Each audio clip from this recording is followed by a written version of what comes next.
1,00,000 మంది శివభక్తులతో కలిసి మహారుద్రాక్ష పూజలో పాల్గొనండి. వెంటనే కాల్ చేసి మీ పేరును నమోదు చేసుకోండి. ఇంటి ముందుకన పాము చర్మం కనిపిస్తే ఏమన్నా దోషం ఉంటుందా? అలాగే ఇంట్లోకి పాములు వస్తూ ఉంటాయి, అదేమన్నా దైవ సంకేతమా? కొందరికి కలలో పాములు వస్తూ ఉంటాయి, మరి దానివల్ల ఏమన్నా ప్రభావాలు ఉంటాయా? పాము చర్మం అంటే పాము కుబుసం అంటారు. పాముకి స్వతహాగా ఒక లక్షణం, పౌర్ణమి రోజున పాము కుబుసం విడుస్తూ ఉంటుంది. అంటే పాము యొక్క చర్మం విడిచిపెట్టి కొత్త చర్మాన్ని ధరిస్తూ ఉంటుంది. కొన్ని పాములు నెలకు ఒకసారి విడుస్తాయి, కొన్ని పాములు సంవత్సరానికి ఒకసారి విడుస్తుంది.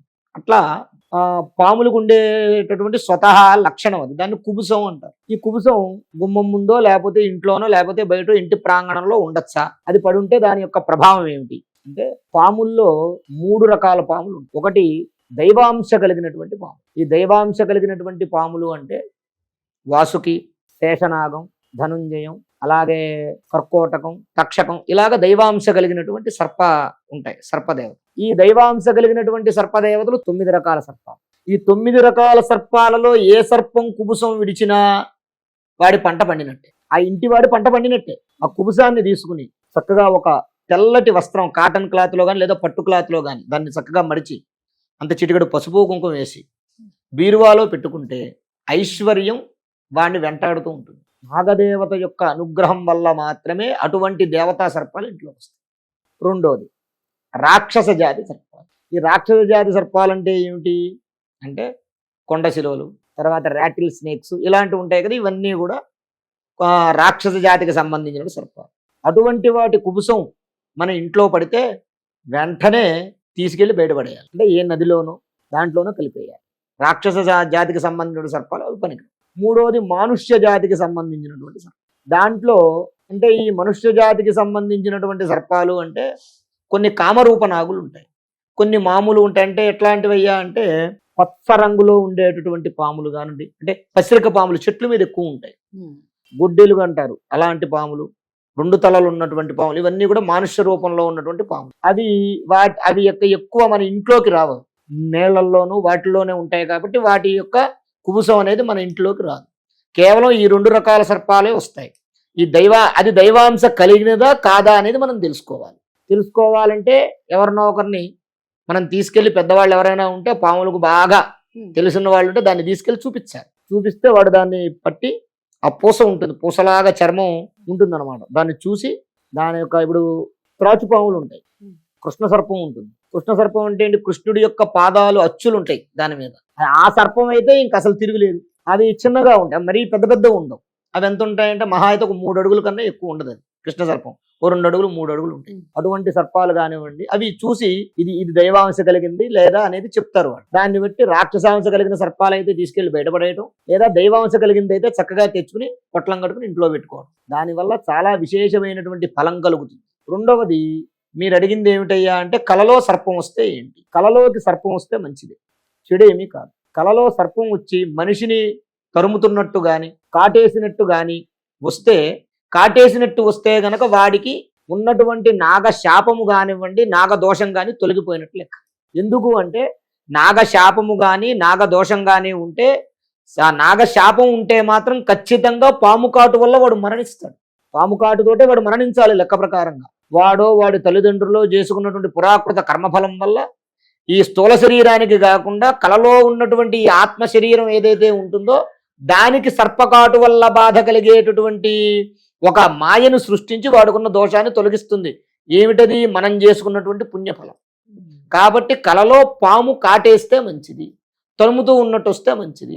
కానీ పాము కలలో వచ్చినప్పుడు పిల్లలు ఉంటారు, చంటి పిల్లలు పాము దగ్గరగా ఉండగా చంటి పిల్లలు ఏడుస్తున్నట్టు కానీ, అంటే పాము వచ్చిందనుకోండి, చంటి పిల్లలు ఆడుతూ ఉన్నప్పుడు పాము వచ్చినట్టు కానీ, చంటి పిల్లల దగ్గర పాము తిరుగుతూ ఉన్నట్టు కానీ కల రాకూడదు. అలా వస్తే వాడికి సంతాన సమస్యలు ఉన్నట్టు లెక్క, వాడికి సంతానానికి ఆ నాగదోషమో నాగశాపమో ఉన్నట్టు లెక్క. వాడికి ఒకవేళ పిల్లలు ఉన్నారు, ఈ సర్పం వల్ల ఈ దోషం వల్ల ఆ పిల్లలకి ఏదో అనారోగ్యాలు లేకపోతే ఏదో ప్రాణాపాయ స్థితి లాంటిది కలిగే, అంటే విషపూరితమైనటువంటి పదార్థాల వల్ల కూడా ఆ పిల్లలకి ఇప్పుడు తింటూ ఉంటారు, ఫుడ్ పాయిజనింగ్ అయ్యి పిల్లలు చనిపోయే వాళ్ళు 3 మంది ఉంటారు. విషం అంటే పాము కాటేస్తే వచ్చేదే అని మనం అనుకోకూడదు. విషం ఏదైనా సరే సర్పస్వరూపం విషం.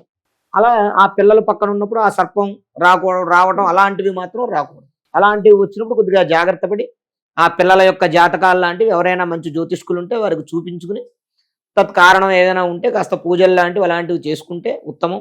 ఒకవేళ దగ్గరలో ఎవరు అలాంటి వాళ్ళు అందుబాటులో లేకపోతే పుట్ట దగ్గరికి వెళ్ళి ప్రతిరోజు ఒక 41 రోజులు ఆ పుట్టను శుభ్రం చేసి ఓ దీపారాధన వెలిగించి రోజు ఓ చిన్న గ్లాసుడు పాలు దాంట్లో పోసి తెల్ల నువ్వులు పంచదార ఆ పుట్ట చుట్టూ చల్లేసి దండం పెట్టుకుని ఇంటికి వస్తే ఈ సర్పదోషం అనేది తొలగిపోతుంది. తత్కారణంగా ఆ పిల్లలు సేవ్ అవుతారు. గురుగారు మామూలుగా ఇంట్లోకి పాము రాగానే ఫస్ట్ దాన్ని చంపడానికే చూస్తారు. అమ్మా కొంతమంది దాన్ని చంపేసిన తర్వాత దాని నోట్లో ఒక కాయిన్ పెడతారు, 5 రూపాయలు రూపాయో ఏదో ఒకటి.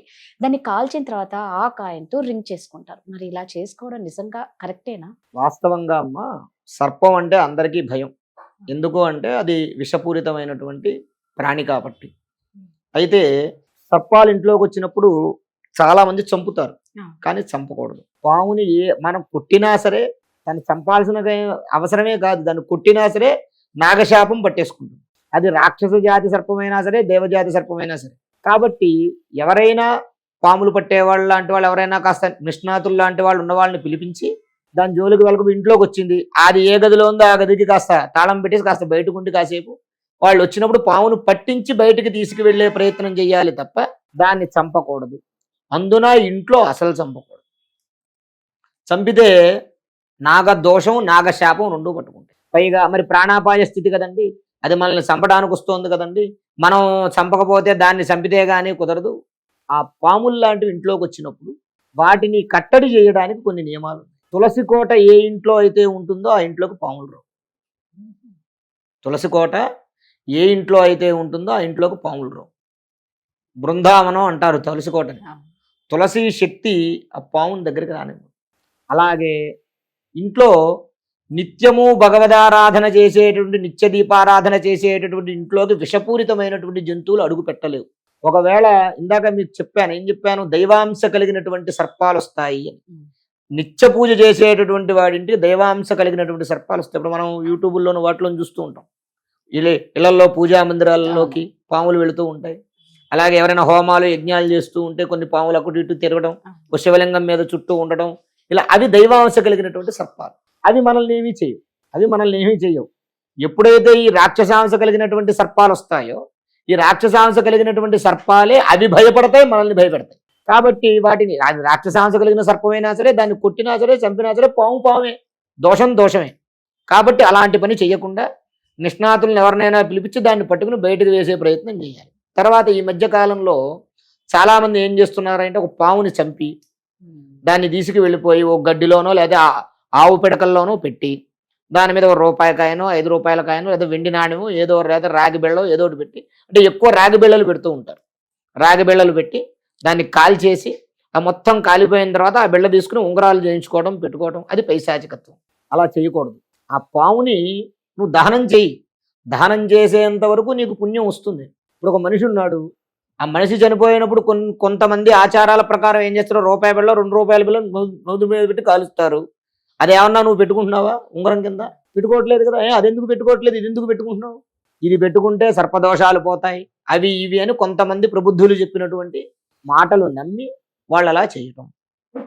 ఇప్పుడు తెలుసో తెలియకో మనం ఓ సర్పాన్ని మన ప్రాణాపాయ స్థితి నుంచి మనల్ని మనం కాపాడుకోవడం కోసం కొట్టాం, చంపాం.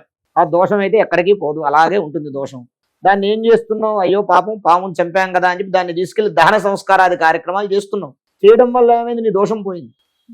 మళ్ళీ దాన్ని నువ్వు తీసుకుని మళ్ళీ పెట్టుకుంటే, ఆ చితి నుంచి తీసి నువ్వు పెట్టుకుంటే ఆ పాపం నిన్ను వెంటాడుతుంది కదా, ఖచ్చితంగా వెంటాడుతుంది.